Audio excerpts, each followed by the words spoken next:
दोस्तों नमस्कार, मैं हूं Sanjeev Tiwari. GS and law point में मैं आपका सबका स्वागत करता हूं। हम लोग आज भारत के इतिहास से जुड़ा हुआ एक बेहद चर्चित टॉपिक पढ़ेंगे। आपको ये मालूम ही होगा कि भारत रत्न भारतीय नागरिकों को दिया जाने वाला सबसे बड़ा नागरिक पुरस्कार है, लेकिन इस नागरिक पुरस्कार को कुछ एक गैर भारतीयों ने भी प्राप्त किया है। इस मामले में सबसे पहला नाम खान अब्दुल गफ्फार खान का आता है।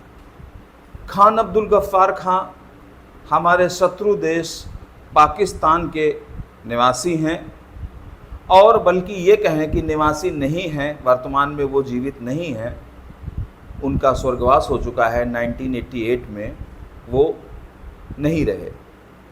लेकिन ऐसा क्या किया था उन्होंने कि 1987 में राजीव गांधी की सरकार को उन्हें बुलाकर या उनके नाम की घोषणा करके उनको भारत रत्न का पुरस्कार देना पड़ा।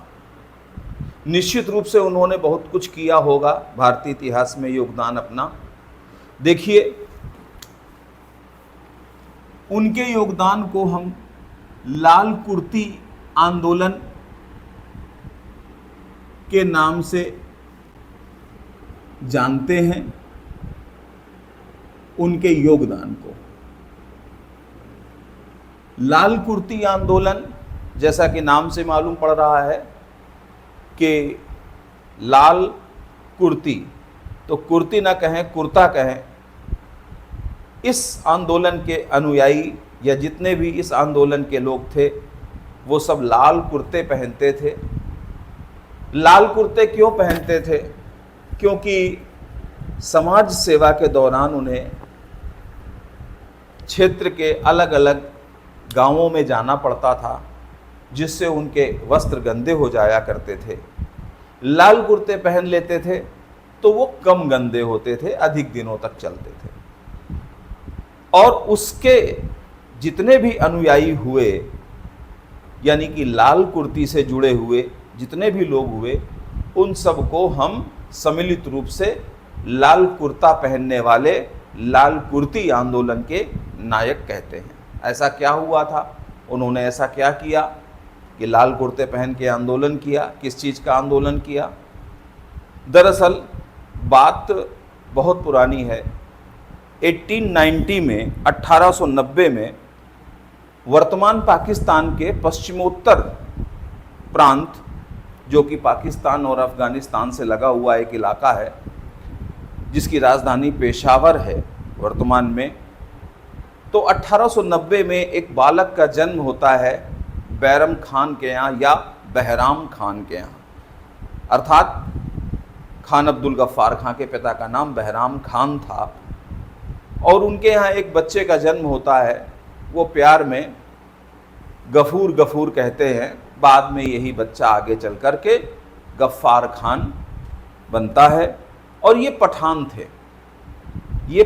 थे, और पठानों में शिक्षा, संस्कार, सामाजिक व्यवस्थाएं इत्यादि इत्यादि हों भली भांति, इसके लिए उन्होंने प्रयास किया। तो हम आपको प्रारंभ से ही बताते हैं। पहले लाल कुर्ती आंदोलन के बारे में बताते हैं, फिर उसके बाद खान अब्दुल गफ्फार खान के बारे में बताते हैं। तो ये आंदोलन, जो लाल कुर्ती आंदोलन है, ये चल रहा था पाकिस्तान के पश्चिमोत्तर प्रांत में। आज़ादी के दिनों की बात है, 1920-25 के आसपास ये सब वहाँ पर चल रहा था अब्दुल गफ्फार खान के नेतृत्व में। इन्हें बादशाह खान की भी पदवी दी गई है। इनको बादशाह खान भी कहते हैं। 1928 में इनको बादशाह खान कहा गया, और इन्होंने एक पश्तो भाषा में पहला राजनीतिक अखबार निकाला था। पश्तो भाषा का पहला राजनैतिक अखबार का प्रकाशन किया था। ये गफ्फार खान ही थे जिन्होंने अखबार निकाला और नाम इसका पख्तून ही था। इस अखबार का नाम पख्तून था। ठीक है, ये क्वेश्चन अच्छा है, पूछा जा सकता है। पश्तो भाषा का पहला राजनीतिक अखबार किसने निकाला? अब्दुल गफ्फार खान ने निकाला। इन्हें बादशाह खान भी कहते हैं। और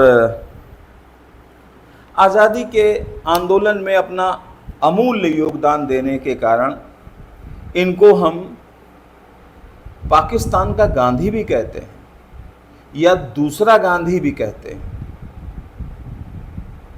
इन्होंने गांधी जी के साथ मिलकर के, अर्थात सीधी सी बात है, गांधीवादी आस्था में ये विश्वास रखते थे, गांधीवादी विचारों में विश्वास रखते थे। इन्होंने गांधी जी के साथ मिलकर के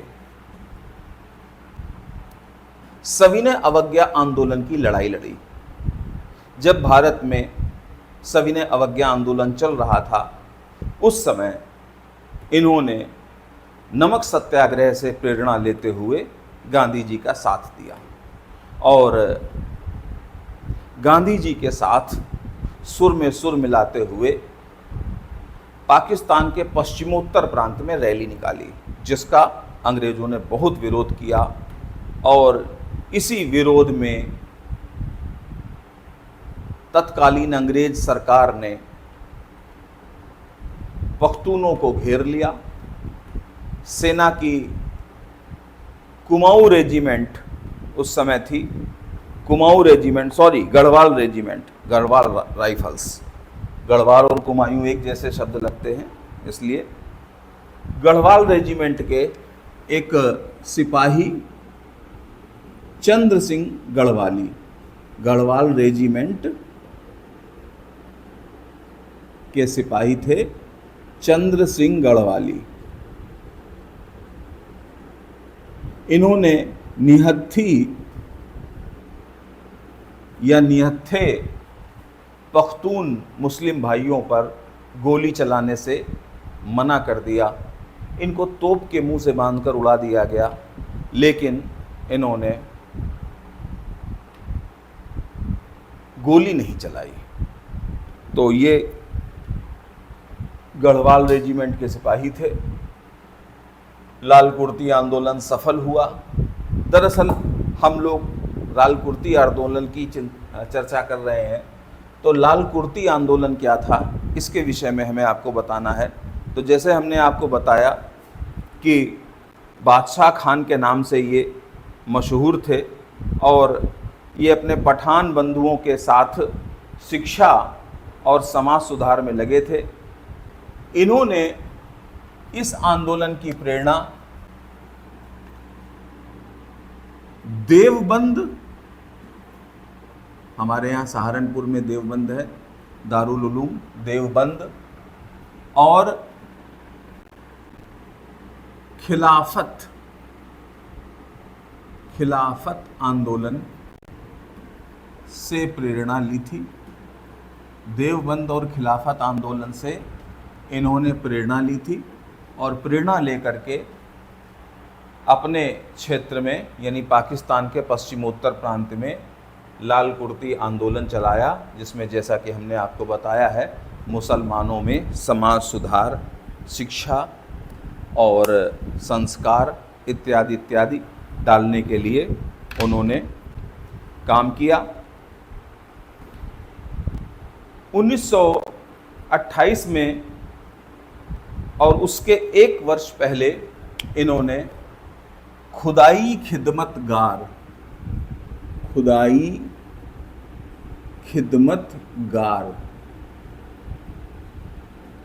नामक एक संस्था बनाई थी और इस संस्था के माध्यम से भी ये समाज सेवा किया करते थे।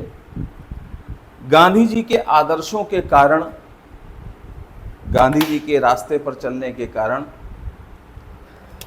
पख्तून लोग आपस में झगड़े बहुत करते थे, वहाँ झगड़े बहुत होते थे।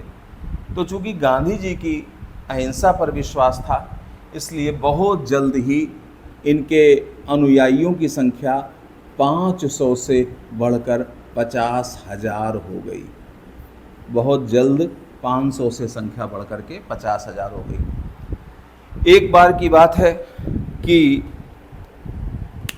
23 मई 1930 को सरकार को ये सूचना मिलती है कि भगत सिंह की नौजवान सभा, भगत सिंह ने नौजवान सभा नामक एक संस्था बनाई थी, आपने पढ़ा होगा।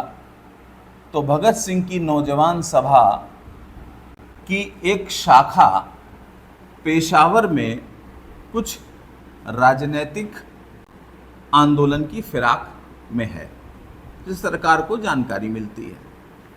सरकार तुरंत आनन फानन में 23 मई को सूचना मिली, 23 अप्रैल को बादशाह खान की गिरफ्तारी हो जाती है।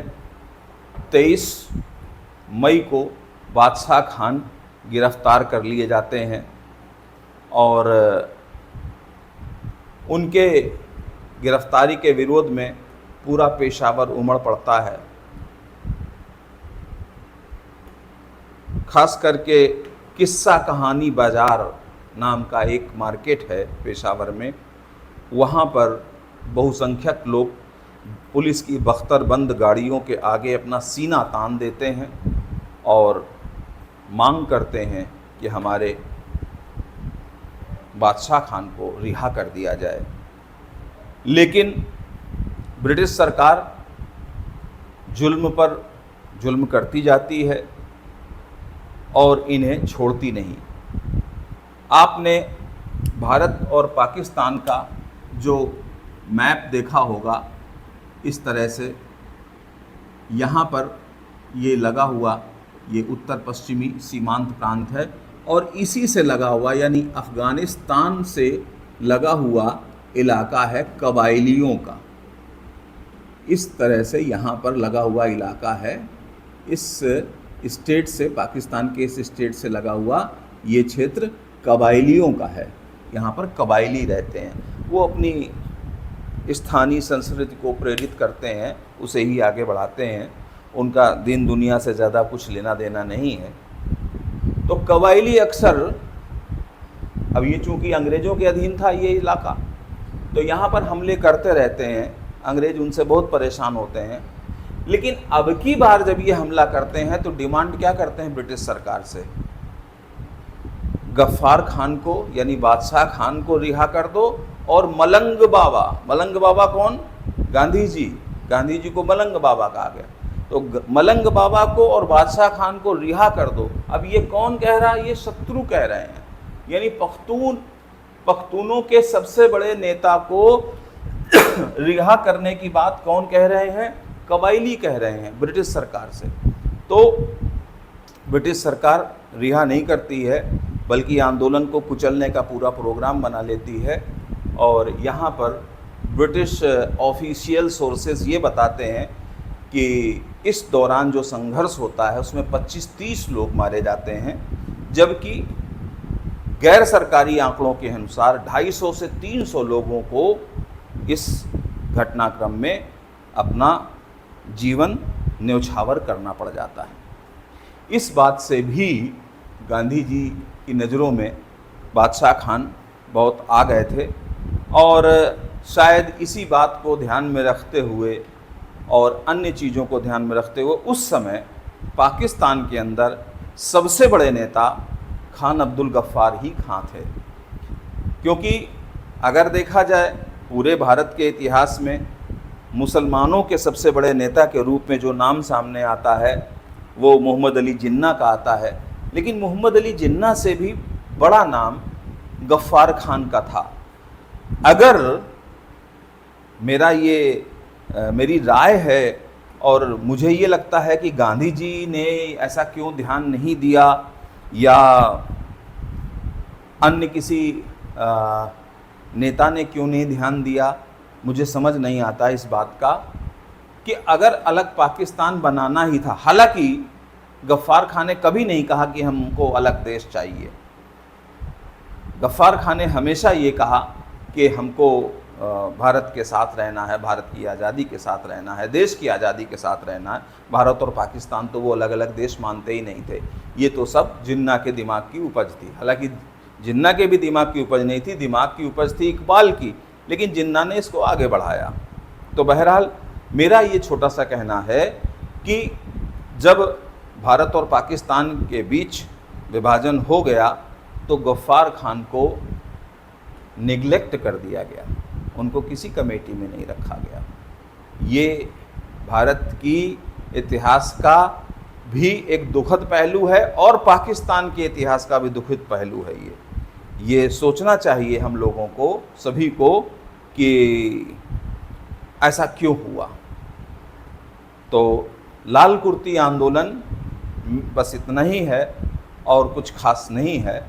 लाल कुर्ती आंदोलन में बस यही मैं बताना चाहता था कि ये क्या था, किसके नेतृत्व में चलाया गया, क्यों चलाया गया, कहाँ चलाया गया, आदि आदि।